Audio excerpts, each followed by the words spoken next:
네, 안녕하세요. 박경자입니다.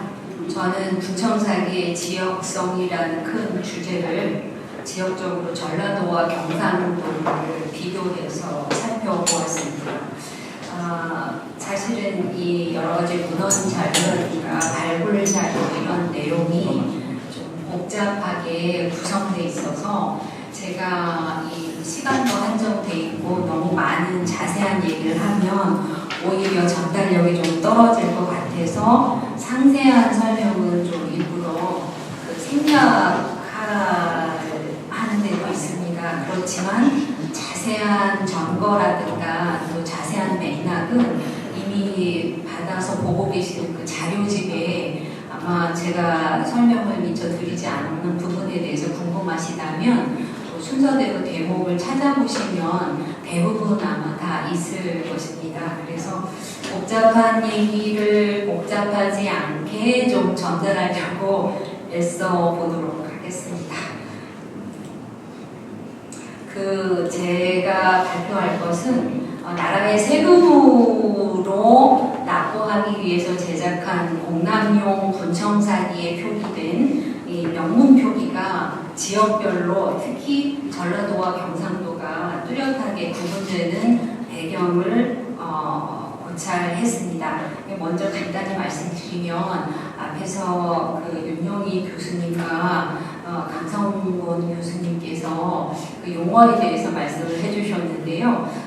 저는 지금 개인적으로 문화재청과 국립박물관에서 공식적인 용어로 쓰고 있는 군청사기를 선택하였습니다. 이 부분은 선택과 기준의 문제고 시간이 지나면 아까 두 분 교수님께서 말씀해 주신 것처럼 합리적으로 나중에 결정이 되지 않을까 이렇게 생각합니다. 군청사기는 관요가 설치될 때까지 지방의 여러 지역이 곡물로 생산을 해서 중앙정부로 상납을 하였고 도성 안에 여러 관청이 관용물자로 사용을 하였습니다. 이들 군청사기에는 제작 지역이자 납부 지역인 지명, 즉 군현의 이름과 그 자기를 받아들인 납입천 관사명이 표기되었습니다. 명문의 표기는 1317년 4월에 공납자기의 관리 및 수치 체계에 대한 개선 조치가 이루어졌고 그 이후에 이 도 단위로 분화가 되었습니다. 관사명 중에 내성시는 전라도에서 장흥고와 인소도는 주로 경상도에서 표기하여 생산이 되었습니다. 군현명은 경상도 전 지역에서 표기가 되었고 전라도 지역에서는 특별한 경우에만 예외적으로 표기가 되었습니다. 이와 같은 군청사기의 지역적인 특징을 곡물의 분정, 운송 방식, 수납 절차의 차이를 통해서 살펴보도록 하겠습니다. 구성은 크게 지금 파란색으로 표기된 이 군청사기의 제작지가 분화되는 이거는 명문 표기를 통해서 그 다음에 발굴된 각 지역에서 발굴된 가마도 발굴 자료, 지표 조사를 통해서 확보된 간접 자료 등을 망라해서 이 군청사기 제작지의 분화 현상을 지도로 만들었습니다. 그리고 이들 명문 표기의 지역적인 차이, 그 배경 등을 3장에서 살펴보았습니다. 이 두 장이 핵심이라고 할 수가 있습니다. 먼저 그러면 조선이 개국하고 나서 도자기를 이렇게 세금으로 받아들인 이제 제도적인 간략한 배경을 정리했습니다. 이 조선이 개국을 하고 나서 나라를 운영하려면 재정이 필요합니다. 그런데 그 재정은 크게 토지에서 나오는 미부인 전세하고 여러 가지 도자기를 포함한 현물의 세금을 곡물로 받아들여서 나라를 운영하는 재정으로 삼았습니다. 그런데 이 곡물이 이 국가 재정에서 차지하는 비중이 상당했다고 이제 이쪽 연구하시는 분들은 이제 여러 논문을 통해서 발표를 이미 해주신 바가 있습니다. 그래서 그 중에 현물의 세금이었던 곡물의 하나였던 자기를 공납을 하는 주체는 위로 상납을 하는 주체는 뭐냐? 그러니까 지방의 여러 군현입니다. 도 안에 이제 그 단위별로 목, 부, 군, 현들이 있는데요. 그 군현별로 해당받은 이 양을 중앙으로 이제 크게 상납을 하는 게 전체적인 방향성입니다. 그래서 이러한 공납 자기에는 명문이 표기가 됐는데 주로 이제 관청의 이름이 관사이며 그 다음에 해당 지역 자기를 생산해서 세금으로 납부자에 해당하는 군현의 이름 지명입니다. 그리고 적지만 장인의 이름도 확인이 됩니다. 근데 이러한 명문 표기들이 특히 이제 관사명과 지명이 군현명을 조합하는 이 큰 명문 표기 방식이 경상도하고 전라도가 확연하게 차이가 납니다. 그러면 그런 차이는 왜 나는가? 그래서 그 배경을 공무를 분정의 내용, 그 다음에 이것을 지역별로 이거는 다 중앙으로 이 방향성이 정해져 있습니다. 각 군현에서 상납을 하는데 현물이기 때문에 상당한 양의 물류 운송이라는 것이 필연적으로 수반이 됩니다. 근데 이 물류 운송이 충청도, 전라도, 경상도를 따질 때 경상도가 거리가 가장 멀죠. 왜냐하면 이 무거운 공물을 운송할 때 그 조세와 함께 미두와 함께 운반을 했는데 그래서 배를 이용하게 됩니다. 배를 이용하니까 한양까지 도달하는 방식은 경상도에서는 남해안을 통해서 서해로 꺾어지고 전라도는 그 거리가 좀 더 짧고 충청도는 좀 더 짧습니다. 예, 그래서 이렇게 운송 방식이 있고 그 다음에 지역에 따라서 이제 수납 절차, 그러니까 최종적으로 정부에 납입을 하는 그 절차가 지역에 따라 차이가 있습니다. 그래서 이런 배경들이 지역별로 명목을 표기하는 차이를 만들어낸다고 제가 고찰을 해봤습니다. 그러면 이제 조선 초에 제가 지금 대략 말씀드린 이런 것들이 진행되기 위해서 개국을 하고 바로 이제 공부를 어떻게 거둘 것인가, 어떻게 정할 것인가, 그 다음에 기한을 어떻게 할 것인가 이런 아주 자세한 부분을 정하기 위해서 공부상정 도감을 설치를 하고 전체 액수를 책정을 합니다. 이 액수를 책정할 때 기준은 토지의 면적, 거기에서 생산될 수 있는 미국이죠. 그리고 호구, 사람의 수, 이 크게 두 가지가 기준입니다. 그렇다면 전국에 있는 자기소에서 자기를 세금으로 납부하는 각 군현별로 그 자기를 납부할 자기의 양은 어떻게 측정이 됐을까? 이것은 대략 기준은 어떻겠구나 알 수 있지만 자세한 건 기록이 없기 때문에 또 그런 걸 좀 구체적으로 접근하려면 고고학 자료가 전면적으로 아주 객관적으로 확보되어야 되기 때문에 그 부분은 지금으로서는 아주 자세한 얘기를 하기가 어렵습니다. 하지만 1차 기준은 자기를 만드는 장인 집단의 규모일 수 있다. 그래서 제가 좀 비교적 오래전에 한 논문을 발표한 적이 있습니다. 그래서 이런 자세한 것들이 이제 책으로 작성이 되죠. 그래서 그걸 공안이라고 합니다. 이런 것들이 개국 직후에 이제 일련의 과정을 거쳐서 1392년부터 또 이어서 1401년에는 이 수납 방법, 지역적으로 어디는 몇 월에 가고 뭐 이런 디테일한 내용들이 있고요. 곡물의 운송 방법 이런 것들이 이제 다 일련적으로 1401년에 이제 다 정해지게 됩니다. 그래서 사실 전국에서 지금 대략 말씀드린 이런 체제가 정해지고 나서 전국에 있는 사기 장이모들이 자기들이 속한 군현을 통해서 이제 중앙으로 자기를 상납하는데 그 자기 소호들의 수를 전국적으로 파악을 해서 조사를 한 게 이제 완성된 책으로 나온 게 세종실록 지리지입니다. 잘 알고 계시는 부분이긴 한데요. 세종실록 지리지는 8도 체제에 맞추어서 8도별로 이렇게 도별로 그 도 안에 군현별로 표기를 했습니다. 물론 어떤 군현은 자기소가 없는데도 있습니다. 그래서 전국적으로 자기소와 도기소가 기록이 됐는데 분청사기를 포함해서 소량의 백자와 그 다음에 고려 청자와는 다른 조선 청자가 있습니다. 이런 자기묘들을 제작한 이 자기소들의 수를 8도에 걸쳐서 총 139개소를 파악해서 책으로 작성을 해놨습니다. 공식적으로는 이 세종실록 지리지의 작성 기간이 1424년에서 32년이지만 자기소는 이렇게 현물의 세금으로 자기를 생산한 자기소는 고려 때부터 있었습니다. 단 고려 시대에는 이 자기소가 전라도 강진에 집중돼 있었다가 외부의 침입이 심해지고 하면서 14세기 중엽에 1370년대 이후로는 강진에서 이 곡물로 생산한 청자의 흔적이 확인이 되지 않습니다. 물론 그것은 명문이 표기된 자료를 기준으로 할 때입니다. 근데 그 시기가 이제 외부의 침입이 심해서 강진에서는 청자를 생산해서 개성까지 배로 운반을 한 것은 이미 잘 알려져 있는데요. 이 외부가 창궐하니까 이 해로를 통해서 운반을 하는 조언이 1370년대에 완전히 중단이 됩니다.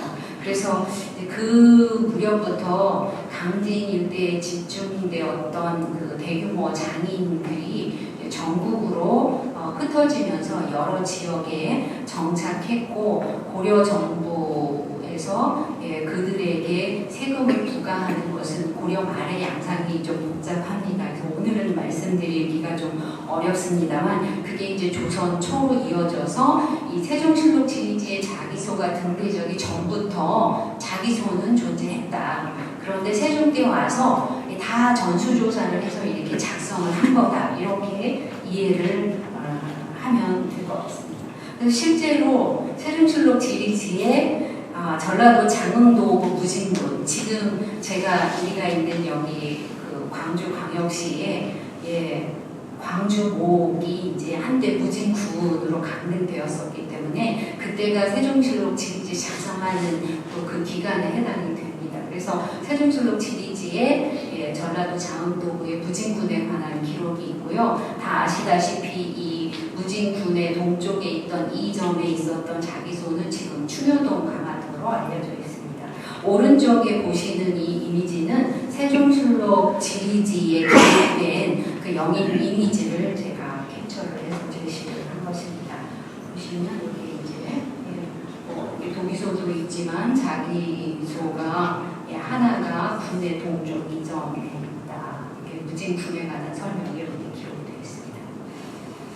그래서 앞서 말씀드린 것처럼 이런 세종실록 지리지에 기록된 자기소가 문헌 기록에만 1424년 이전에 이미 1410년대, 20년대에도 태종, 세종이 강무로 국을 받게 한양 부성을 벗어나서 군사훈련을 겸하는 사냥을 강무라고 하는데 이 1414년, 20년 이때에 26년 이때에 이제 강무를 나갔다가 횡성 사기소에서 머무는 기록이 있습니다.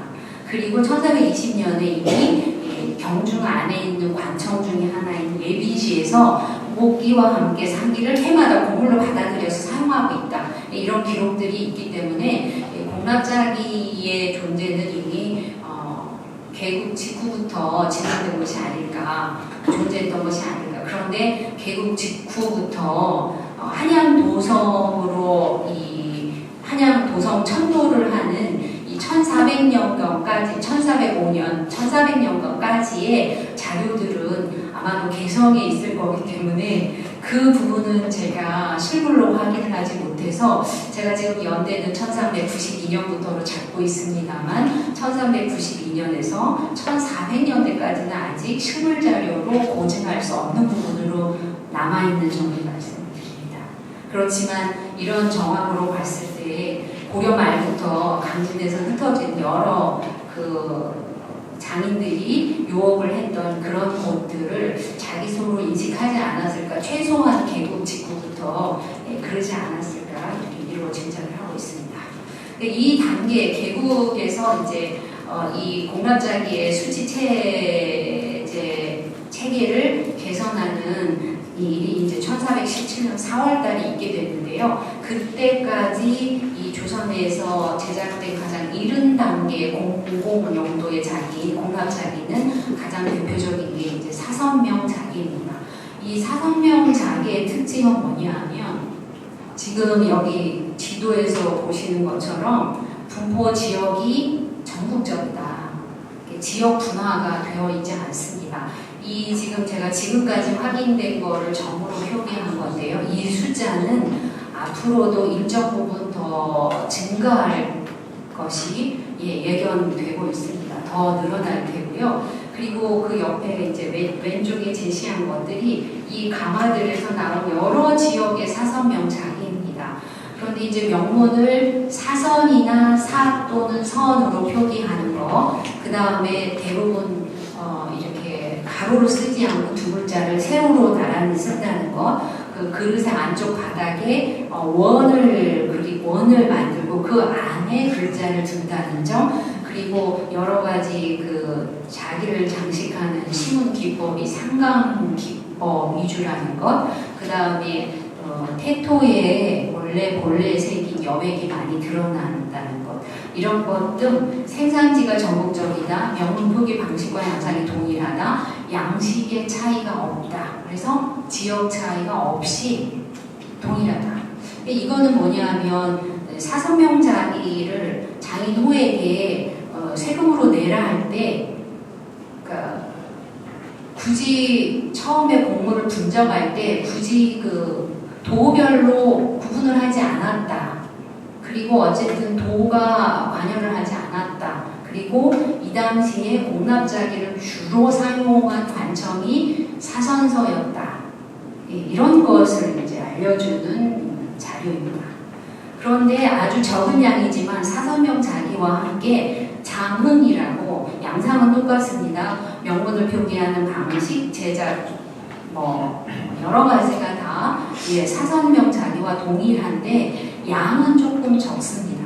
그래서 이 장흥명도 지금 보시는 것처럼 원 안에 한 글자, 장 또는 흥 한 글자이거나 세로로 장흥을 쓴 것은 1317년 이전까지 제작이 되었던 사선명 자기와 같은 시기에 제작된 반사명 공납자기라는 것을 알 수가 있습니다. 근데 이렇게 된 배경에는 뒤에 제가 문헌 자료를 제시하겠지만 개국 이후에 1417년까지 궐 안에서 전국으로부터 받아들인 그릇을 받아들이고 관리하는 그 관리를 장흥부가 맡고 있었습니다. 그리고 실제 궐 안에서 사용하는 부서는 사선서였기 때문에 초기 단계의 가마터에서 공납자기로 사선서와 장흥부가 나오는 것은 지극히 타당하고 이유가 있다 할 수 있겠습니다.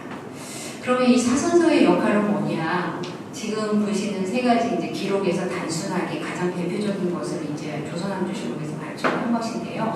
궁궐 안에서 이루어지는 이 왕실 구성원의 식사라든가, 그다음에 궁궐 안에는 이제 문이 열리면 벌 밖에서 여러 사람들이 공부를 위해서 다양한 계층의 사람들이 들어옵니다. 그러면 그 사람들에게 일정 범위의 사람들에게 이제 식사를 제공하게 되고, 그 다음에 국가적인 행사라든가 왕실의 행사, 이런 특별한 행사와 일상으로 이어지는 궁궐 안에서 이 식사를 담당한 관청이 사선서입니다.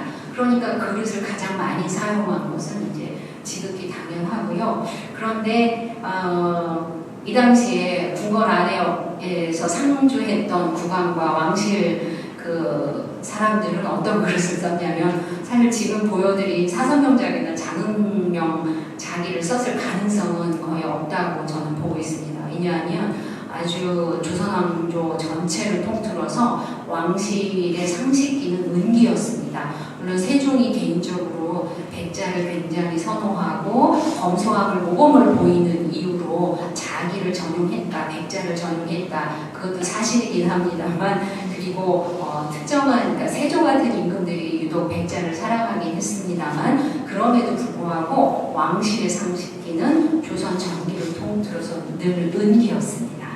그래서 그렇다면 지금 보는 이 특히나 이 조선 초에 그 다음에 양식적으로 분청사기가 성행할 때 이들의 공납자기 용도는 뭐냐? 가장 큰 특징은 관용자기, 공공재로서 이 공적인 공무나 이런 영역에서 사용된 자기라는 것이 아주 뚜렷한 특징이라고 할 수 있겠습니다.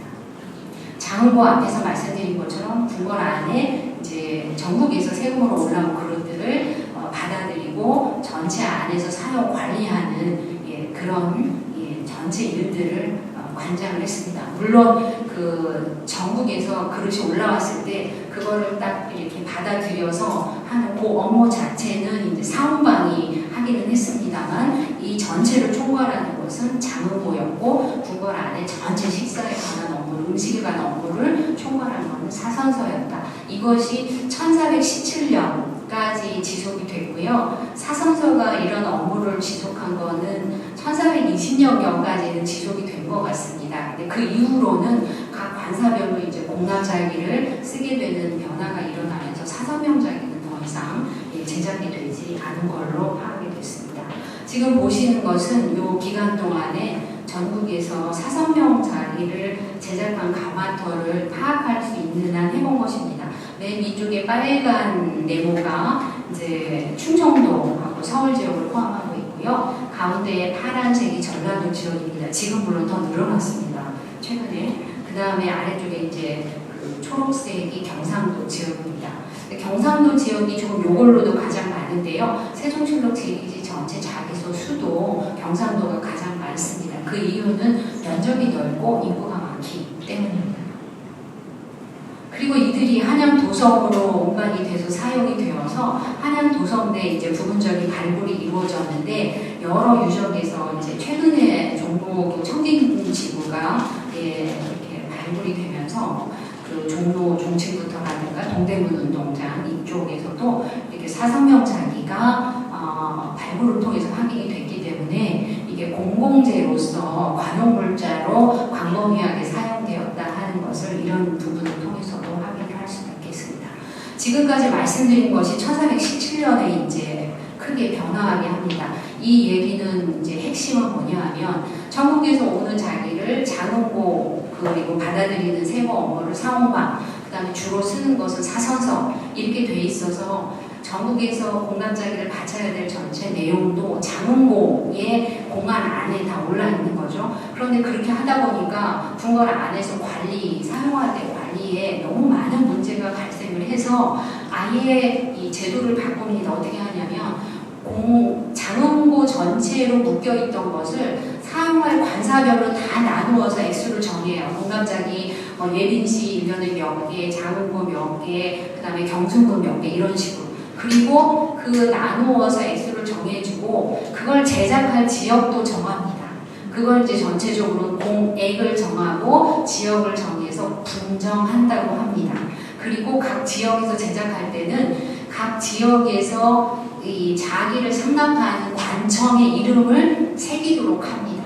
이런 조치 때문에 경상도와 전라도에서 서로 다른 관청의 이름이 제작되게 됩니다. 이러한 변화가 1417년 4월 20일입니다. 이 이전과 이후로 분화가 되는데 지금 보여드리는 것은 제가 설명드린 이제 1417년 4월 20일에 그 조치의 내용인데요. 이것은 제가 지금 갖고 계시는 그 자료집에 이런 상세들이 다 제시가 되어 있습니다. 그래서 이 조치로 인해서 이제 공납자기의 이렇게 명문별로 관사의 이름별로 제작 지역이 이제 분화가 되는데 앞에 기사 중에서 각사의 것도 따로 정한다. 장흥고로 묶여있던 것을 각 관사별로 액수를 따로 정한다. 이것의 의미는 공무를 분정을 이렇게 한다는 얘기인데 실제로 그것이 공무를 받아들이는 것도 관사별로 하고 상납하는 지역의 의미로 보면 일단 도별로 나눠지고 도에 속한 구년별로 구분이 된다는 의미입니다. 그래서 요 수납과 상납이 그 이전하고 다르게 세분이 되면서 전국에서 제작된 공납용의 분청사기 및 백자, 백자도 있습니다. 이런 공납자기들의 관사의 이름이 지역별로 구분이 되는 현상이 나타납니다. 그래서 이 지도를 보시면 1417년경까지 제작이 된 사선명자기는 아까 보여드린 것처럼 지역적인 분화가 없습니다. 그런데 1417년 이후에 17년에서 18년 상관입니다만 그 이후에는 어떻게 되느냐, 요 지금 파란색은 사선명과 함께 제작이 된 이른 시기에 제작된 장흥명 자기의 제작기입니다. 그런데 그 이후에 자기들은 압도적으로 경상도에 집중된 것을 알 수가 있습니다. 이 의미는 뭐냐 하면 주로 장흥고의 공납자기가 경상도에 분정이 된 거예요. 그럼 경상도에서 각 군현에게도 전체 액수 중에 어느 군현은 몇 개, 어느 군현은 몇 개, 그래서 도로 할당된 전체 액수를 맞추어서 전체 총액을 맞추어서 중앙으로 올려보내는 거죠.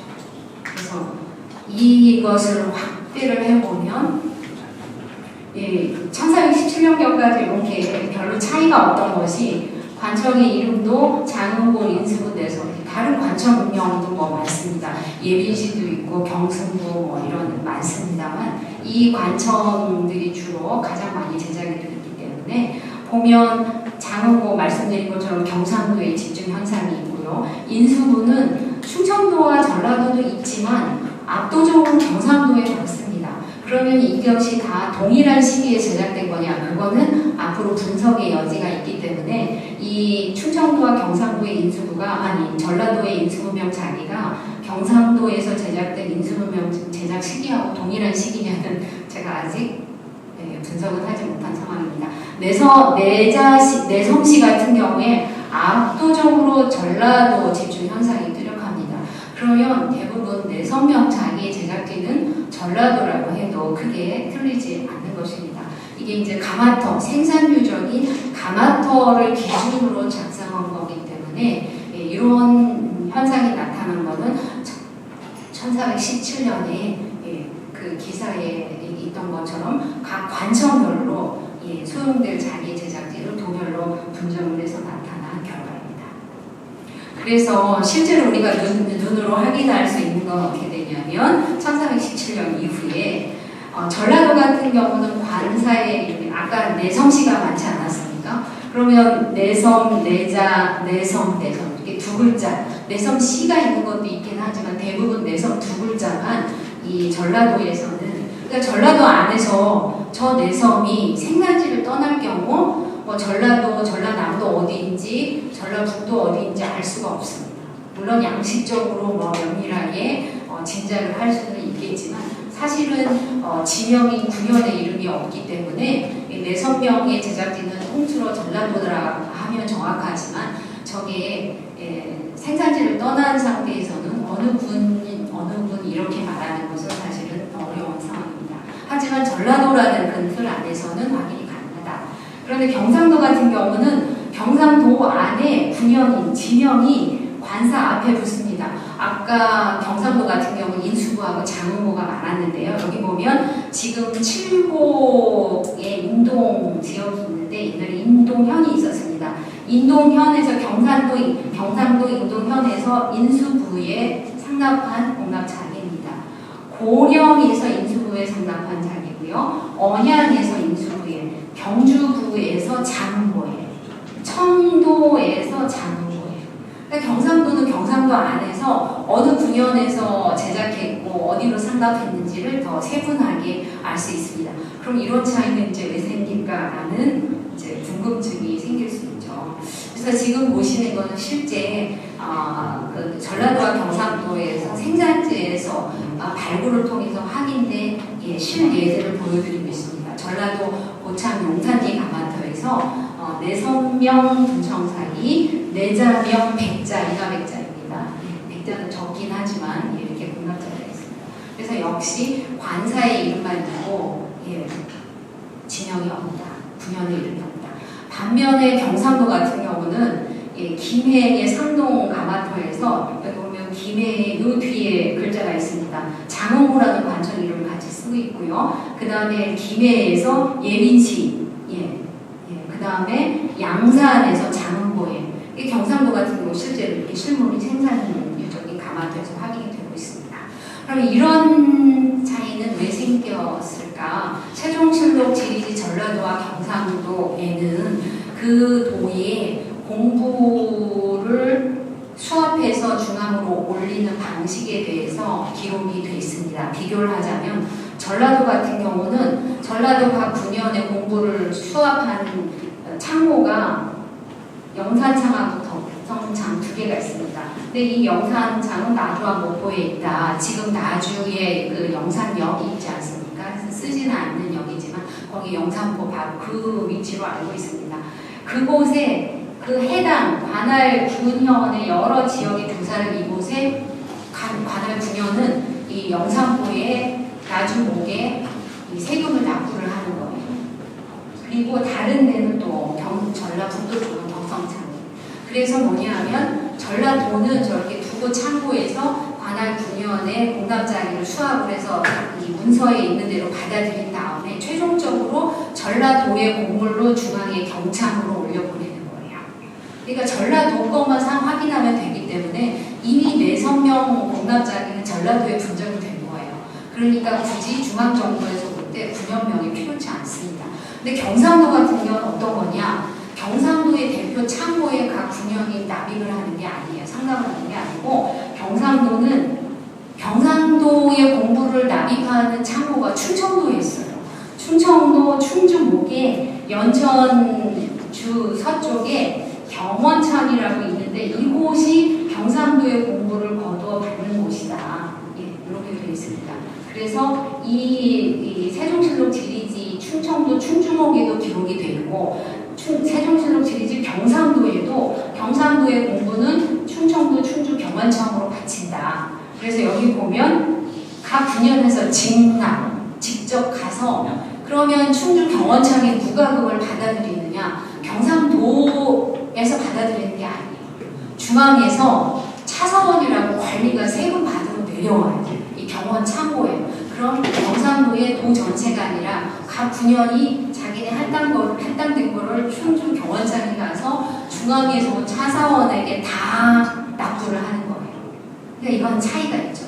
전라도가 간접적인 방법을 통해서 전라도 단위로 중앙정부에 상납을 한다면 경상도는 각 군현별로 중앙에서 내려온 관리에게 충청도 경원창에서 최종 납부를 하는 거예요. 그 다음에 경원창에 있는 정부 창고에서 중앙으로 올리는 것은 그 다음에 문제인 거예요.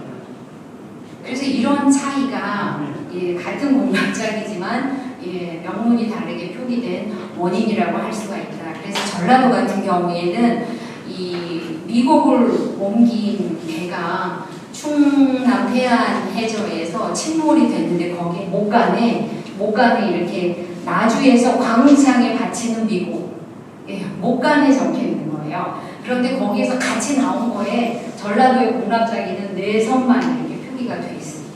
도자기에는 어쨌든 나주도 표기 안 했는데 이게 전라도의 나주목이 관장하는 전체의 공부라는 의미가 있죠. 근데 전라도는 이런 식으로 되고요. 그 다음 경상도 같은 경우는 아까 보여드린 것처럼 가마도에서 양산 장고, 김해 장고 이렇게 나왔습니다. 그런데 서울 종로 청진지구까지 앞에 말씀드린 그런 루트를 통해서 이제 다 올라가서 이렇게 똑같이 표기된 이 공납자리가 실제로 사용이 돼서 지역별로 명문이 표기된 것은 공납자기 내에서 차이가 있지만 지금 비교해서 보여드리는 것처럼 전체 공부 수납 체계에서 의미 체계는 동일하다.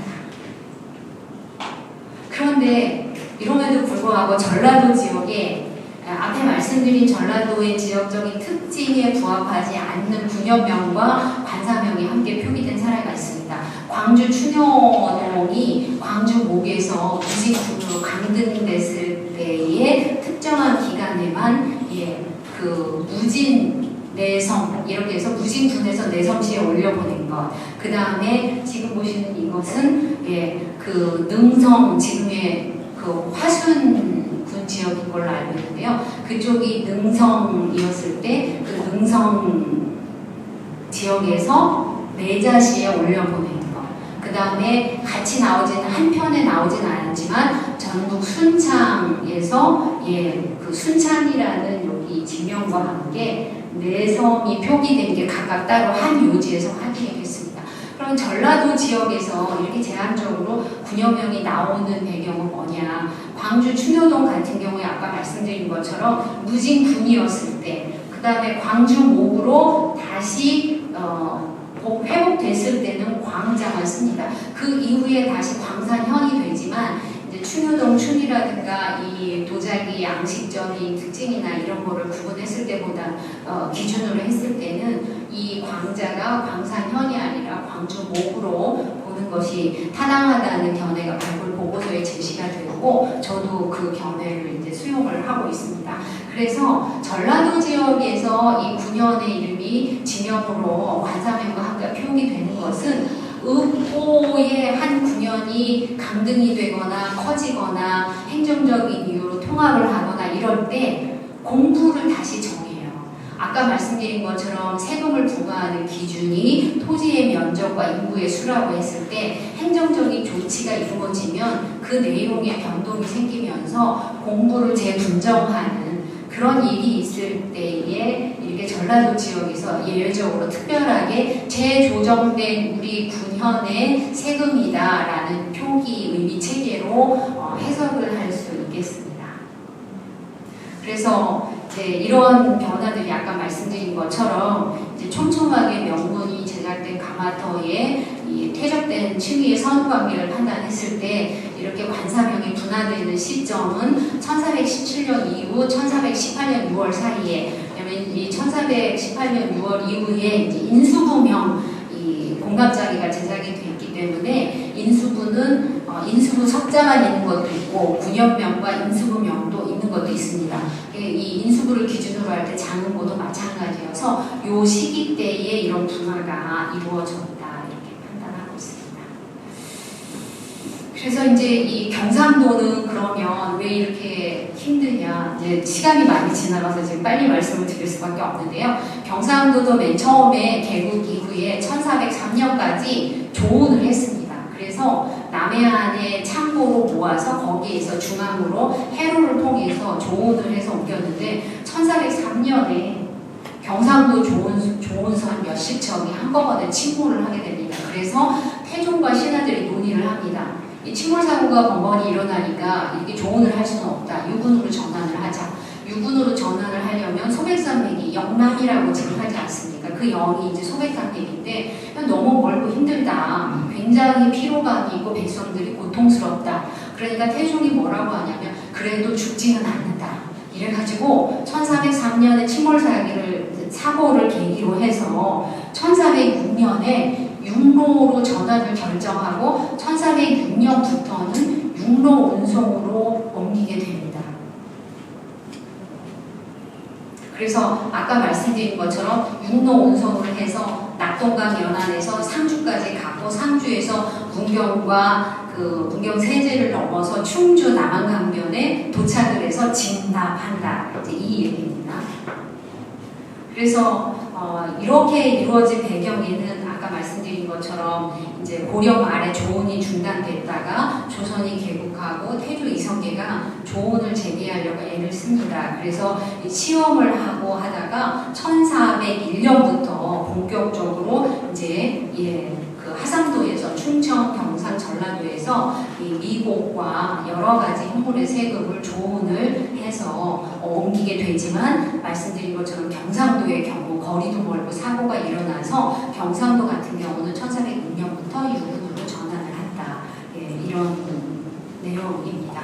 그래서 전체적으로 보면 어떤 방식이 됐든 이제 백성들이 자기 같은 경우 사기 장인호가 되겠죠. 이 단위로 9년을 통해서 이 사기 장인호가 속힌 9년을 통해서 위로 상납을 하게 됩니다. 그런데 명분이 분화된 단계에서 국가에서는 경중의 각사 여러 관사들이 그 세금을 받아들여서 사용하게 되는 거죠. 그런데 이제 행정적인 이유를 중앙에 이제 중간에 지방관이 매개를 하게 되는 것입니다. 그리고 방법으로는 실제 운송 방법으로서는 말씀드린 것처럼 조운이었으나 경상도만 1406년부터 유군의 복잡한 방식으로 전환이 된다. 그래서 지금 보여드리는 요 내용도 이제 제가 미리 드린 그 안에 다 설명은 되어 있고요. 그러다 보니까 충주 경원창이 중요해졌잖아요. 아까 말씀드린 것처럼 경상도는 토지도 넓고 인구도 많아서 공감자기 생산량도 가장 많았습니다. 그러다 보니까 세종실록 지리지가 작성이 되기 시작하는 게 1424년인데 그거보다 먼저 1411년에 충주 금천강변에 정부의 창고 200칸을 짓습니다.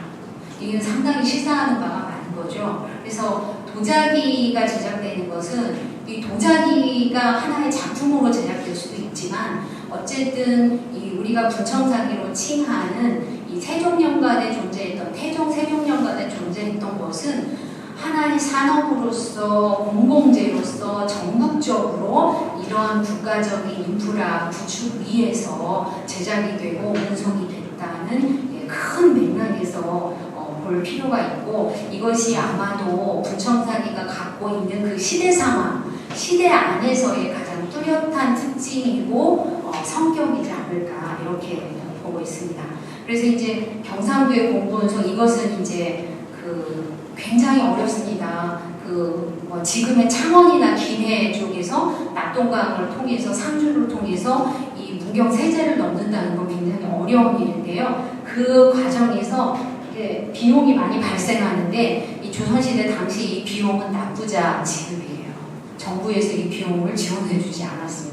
굉장히 고통스러웠던 사실 일이죠. 그래서 이걸 간단하게 도식을 하면 이 지역에서 낙동강 수로를 이용해서 상주의 수산역에 도착하고 육로로 문경 초정 소백산맥을 넘어서 충주 남한 강변에 금천 강변의 경원창에 직접 납도를 하면 그 이후로는 참선을 통해서 이 경창까지 각 관사가 사용할 것을 옮기게 되는 거죠. 그래서 경상도는 여기까지 납부의 제목입니다.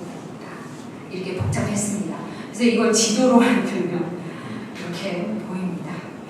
좀 복잡한 내용이라서 제가 이렇게 준비된 자료로 좀 빠르게 핵심만 말씀드릴 수밖에 없었던 점을 양해를 해주시고요. 이 남쪽에 있는 경상도 지역에서 제작을 해서 서울까지 한양도성까지 옮겨서 한양도성에서 확인된 창원도부, 진해, 김해 이런 데에 이 분연명이 표기된 공납자기들이 발굴을 통해서 확인이 됐습니다. 그리고 이 김해 지역에서는 올라온 것들이 이렇게 많이 한양도성 안에서 확인이 됐고, 실제로 김해 지역에서 생산된 강화도에서 확인된 거, 그 지역의 무덤에서 확인된 거, 지역에서도 많이 썼습니다. 그래서 이런 맥락이고, 이 전체적인 걸 두 줄로 짧게 말씀을 드리면, 제가 이제 분청사기가 지역적으로 특히 이 공납이 된 공납자기로 제작된 분청사기의 명문 표기가 지역적으로 굉장히 달라서 그걸 가지고 분청사기의 지역성을 전라도와 경상도로 비교를 했습니다.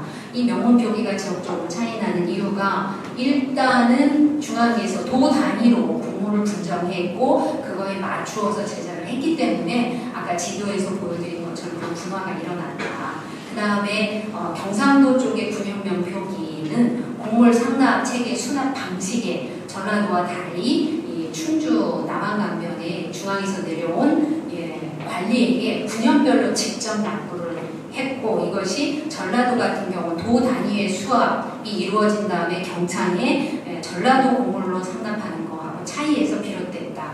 그리고 전라도 지역의 일부 군역명이 표기된 사례는 그 군연의 변화 이에 맞추어서 곡물의 재분정에 따른 걸로 파악을 했습니다. 이상으로 제 주제 발표